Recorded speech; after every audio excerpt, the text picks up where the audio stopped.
So, a warning to the people in the back handling the video cameras, I tend not to stand really still. So I think I messed some people up in a previous session. It's like they were like had this panic look on their face because I was like over here or something, you know. So hopefully I won't do quite that much. I didn't realize what a problem it would be. So I'm the founder of the Assimilation Project, and we create models of, one of the things we do is create a model of your data center. And fundamentally, the interesting things about data centers are all graph theoretic. If I power this machine off, what all is going to break? I have a bunch of machines that have gone down together at the same time. Which of them doesn't depend on any of the other broken machines? Those kinds of things, issues about virtual and real and dependencies, you could argue that all the interesting things about a data center are dependencies. And let's see if I can get started here on the way I want to do this. Of course, it's not going to do that now. Unfortunately, Impress Remote has stopped. Let's screw that. No. I mean, the remote has stopped. The program I was using to remote control it, that's stopped. My apologies for... this is a test, it says.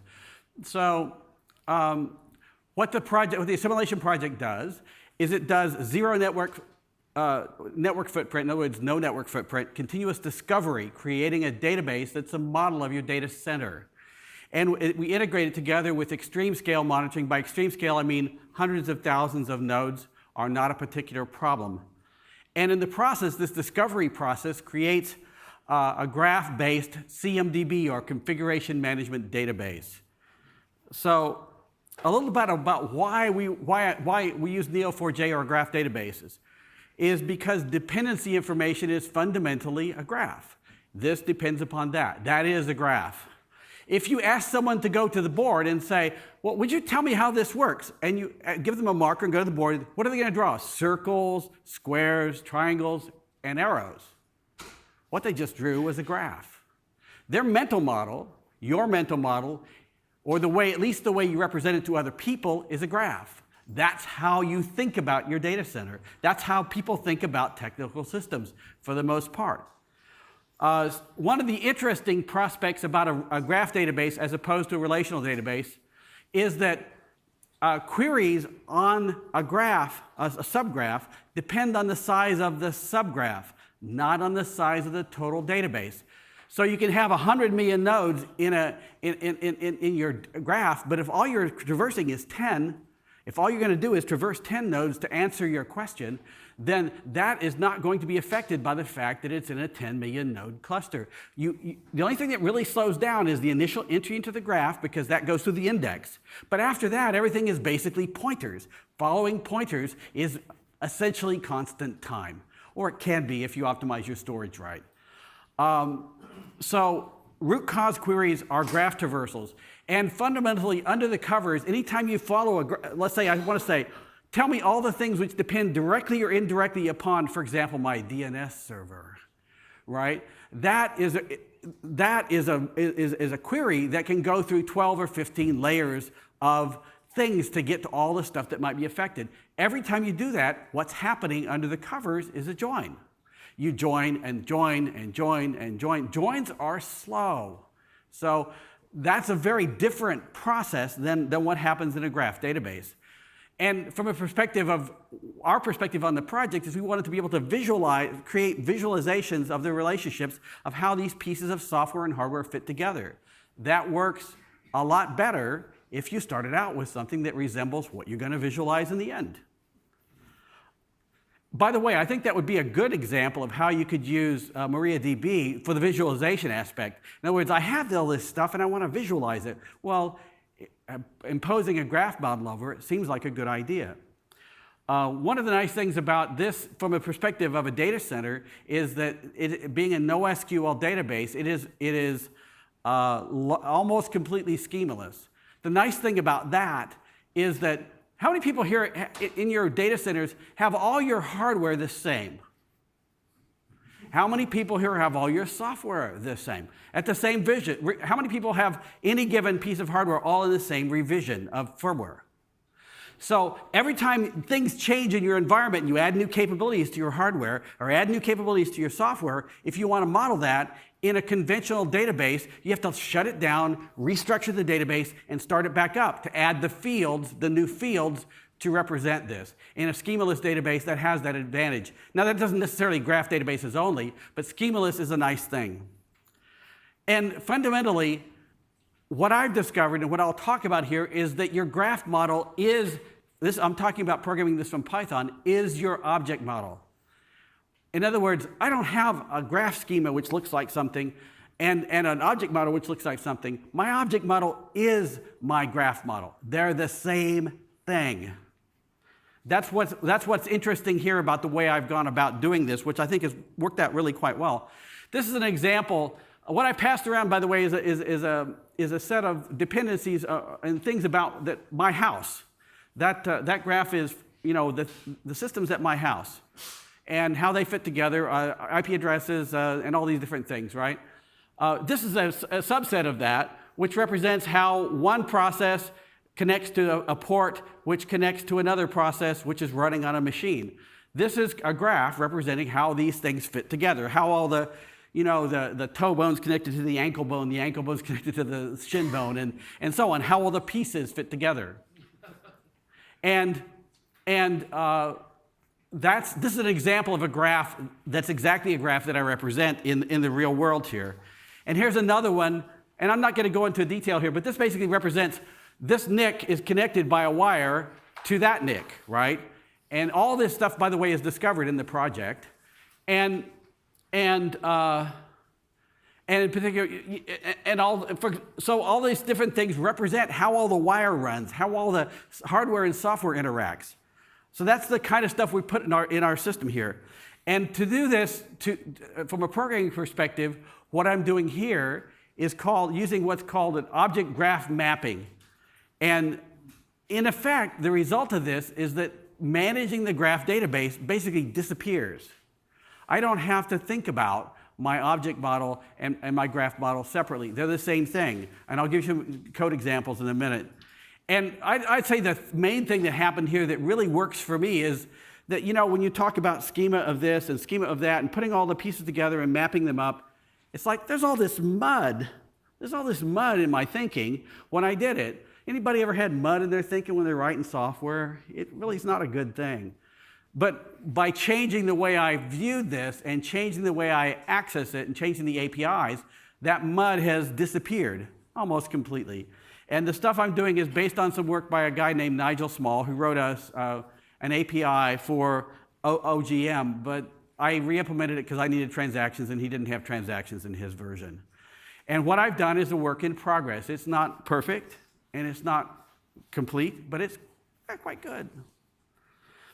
And as I said, why is this cool? Why do I think it's cool anyway? Is because you mostly just write your objects. You modify attributes, whatever you want to do. You can add attributes. This is Python. You can add all the attributes at runtime that you want. You can create relationships between objects. And then at the end, you do all the stuff you want to do with your objects. And when you get done, you just say commit. And all the stuff you've just done goes out to the database. And so after you have it in your database, you can issue a query, a graph query. Given the previous talk, I really wish I'd added some stuff here about the graph query language for Neo4j, because it's really kind of nice. But the graph queries, they go off and they do lots of things. And, the kind of things they talked about, or a lot of other kinds of more practical queries as well, that are sort of more down and dirty and consistent with your particular application. And what comes back are my objects, my Python objects. So I don't have to say, I got a database object, now I need a Python object. All I have to do is create the Python object, which corresponds to this database object. What I get back out of the query is my Python object. So that's, I gotta say, I just like it, right? What can I tell you? So I'm going to give an example here, and it says apologies to the Star Trek universe, because I've already mangled that in my project anyway, so I continue to do so here. And so I have three classes here in this example. I have a class called a person, a class called a system, and a subclass of a system called a drone. Now, this happens, and the drone is a subclass instead of system. And as I said, my apologies to the Star Trek universe.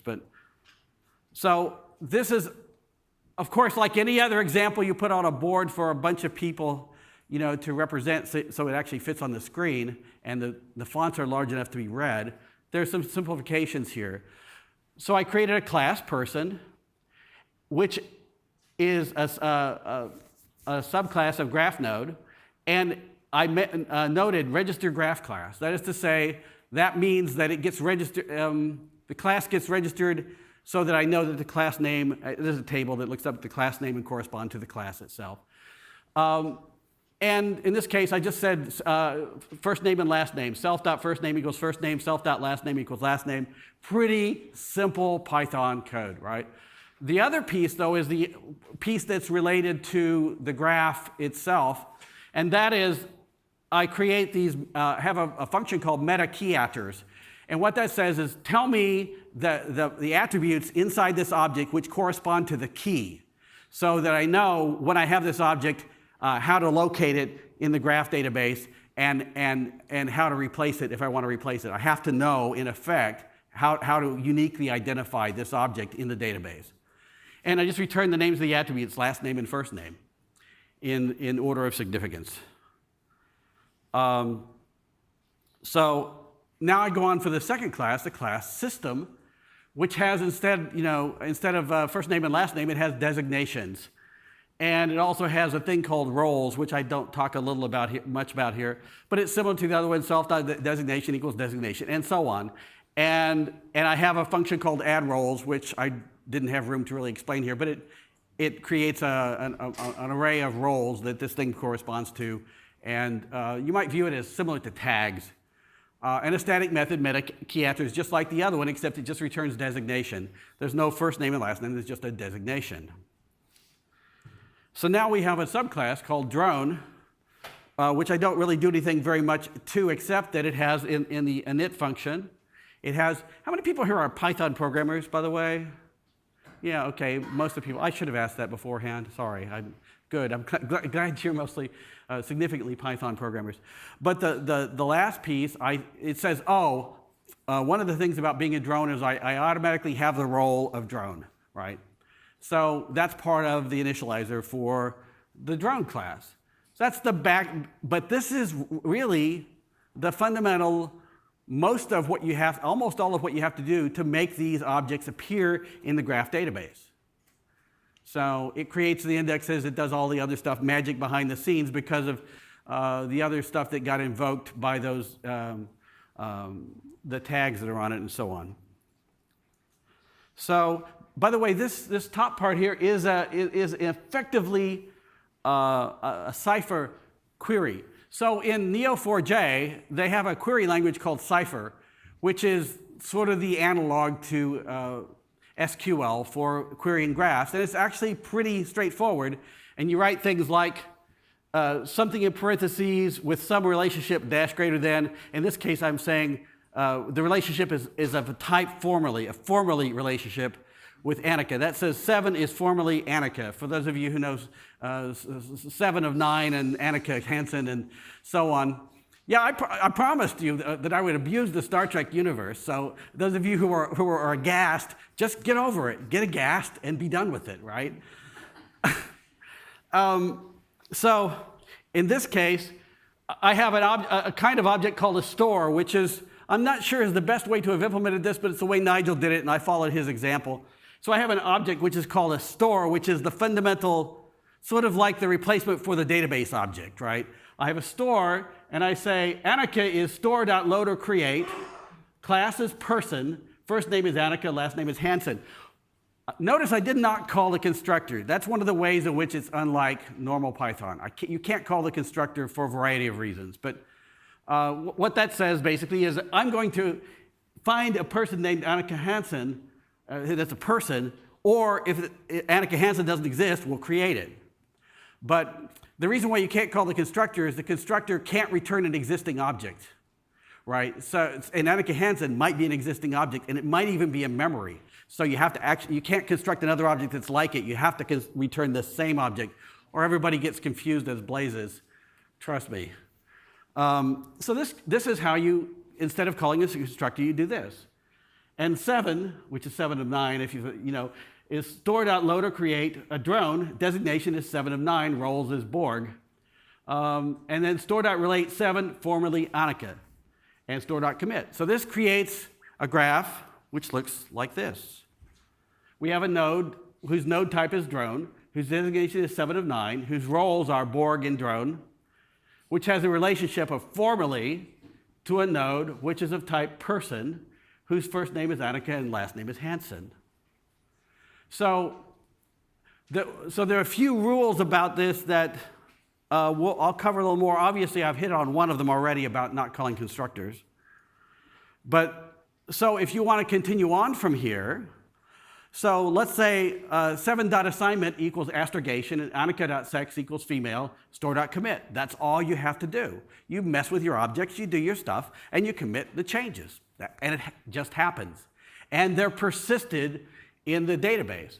So in a lot of ways, this is just like pickling. It's as though you were pickling into the graph database. Except that you can find them later. With a pickled object, you have to figure out where you're going to put it and how to find it later. This all kind of combines that together. And so we did the commit, and then so I'm going to do a sort of a mini query. It says load related. I want to know you to load all the related people who are formerly. That 7 was formerly, right? Actually, I guess that returns. This is probably not really true because load related will return more than 1. Well, anyway, this is close.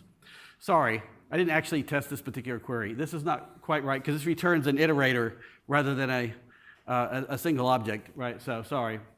In any case, the one result you will get out of the iterator is exactly. Notice I said who is Annika.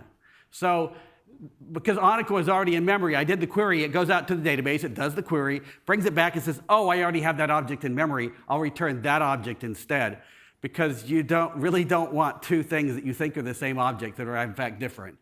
So this is a very, very simplistic graph query. It's the most common one in my experience to do when you're writing a lot of this code. The basic stuff for creating your database, updating, and all that stuff, all those things often turn out to be just really simple, like creating simple relationships for initialization and updating. Now, you may have really fancy and interesting queries you do on the data once you get it in, but a lot of code looks a lot like this. Most code is simple, and that's a good thing because hard code is hard, and so simple code works and hard code works sometimes. So the resulting graph out of that, now we have the assignment is astrogation. I forgot sex equals female. Assignment is astrogation for the drone, but the sex is female now for the person over here. I think I did that right. But this actually is in the database in this form. You modify your objects, they go out, and they just happen. The things I noticed I didn't hear really. The amount I had to worry about the database was very minimal. I'm really good with that, and also, I don't have to create separately a graph model.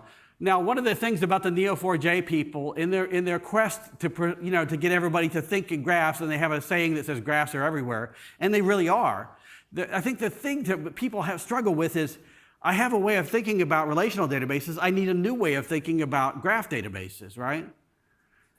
And getting people to think about graphs. But in a lot of ways, you already have a way of thinking about that when you have an object model in memory, right? You already have that model. And if you just persist them to disk, you're kind of done. Now, you can do good and bad jobs just like you can with the objects.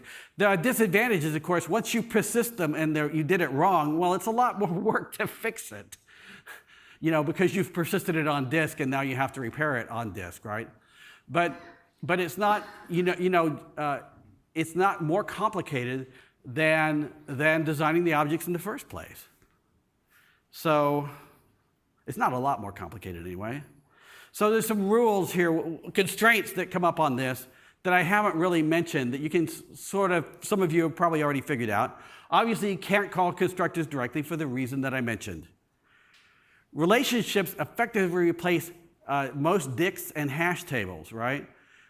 Because dicts are really relationships between objects in most cases. Now Neo4j has some restrictions, and my objects, as persisted on disk, can't violate their restrictions, and which is unfortunate.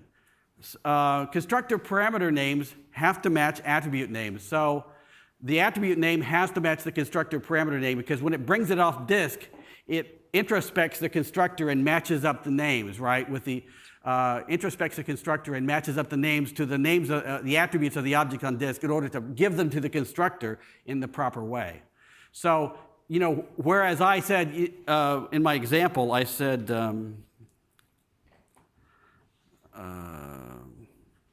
here, where I said first name equals Annika, last name equals Hansen, and in the constructor itself, I said, where is that?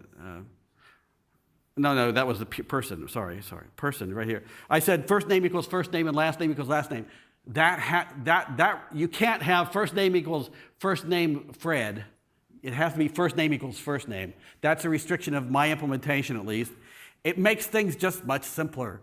I don't have to have a map between the parameter names and the attribute names. Just make them the same. That's what some of these restrictions basically make the implementation simpler and to make your life simpler, because you don't have to tell me these things, right? Attributes you don't want or can't put in the database. For example, you might have some attributes that are like cached information or something like that, and you don't want to persist them, or maybe you can't persist them because they aren't compatible with Neo4j. Any attribute whose name begins with an underbar is not persisted. That's a rule I put in my code the way I wrote it. This is not universal. You could do your own implementation and do it differently. That's why it says Allen's OGM rules.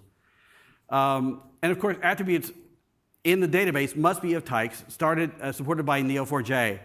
And for example, that means arrays can only be of one type because they're Java oriented. And also, it also strangely means that arrays can't be empty, because if they're empty, it doesn't know what the type of the array elements are. You have to not set that attribute or set it to an empty string or something. It's kind of peculiar and annoying, but that's how it is. And the most annoying thing probably is no dicts, no dictionaries, hash tables. I think they're going to fix that. They have it in mind to fix it, but they haven't fixed it yet. So a few more. You have to have a field in the object that represents the class. Because if I see something on disk and I have a query, bring it back in, I don't know what class it is unless it tells me. So one of the fields in there, in the examples I gave, went to the beginning, didn't I? So one of the fields here, node type is drone, node type is person. That lets the query logic that when you get a query, you get back under the covers, you get back a query, and it has to know what constructor to call to construct it. So, and you need kind of a factory constructor which looks at the node type and then constructs the right kind of object from the attributes. And subclass objects have to be indexable by the same key as the superclass, or things don't work very well. So what else? There's things, anybody ever write code that they wish they had time to fix things in it? The rest of you haven't written code, I guess.